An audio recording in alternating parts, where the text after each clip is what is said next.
ज्येष्ठ समाजवादी नेते बाबा आढाव यांच्या निधनाचे वृत्त अत्यंत वेदनादायी आहे। त्यांना भेटण्यासाठी मी रुग्णालयात गेलो होतो। त्यांच्या जाण्याने चळवळीच्या पातळीवर मोठी हानी झाली आहे। पुण्यातील माझ्या शैक्षणिक कालखंडामध्ये हमाल पंचायतमध्ये झालेल्या काही बैठकांना मी गेलो होतो। माझ्यासाठी त्या अमूल्य आठवणी आहेत। लोकशाहीचे रक्षण, श्रमिक आणि कष्टकऱ्यांचा आवाज बुलंद करण्यासाठी त्यांनी आयुष्यभर लढा दिला। एक गाव एक पानवटासारख्या त्यांच्या चळवळी सामाजिक समतेचा ठाम आग्रह धरणाऱ्या होत्या।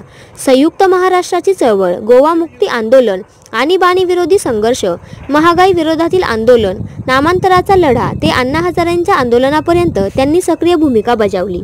या संघर्षांमध्ये त्यांना अनेकदा तुरुंगवास सहन करावा लागला।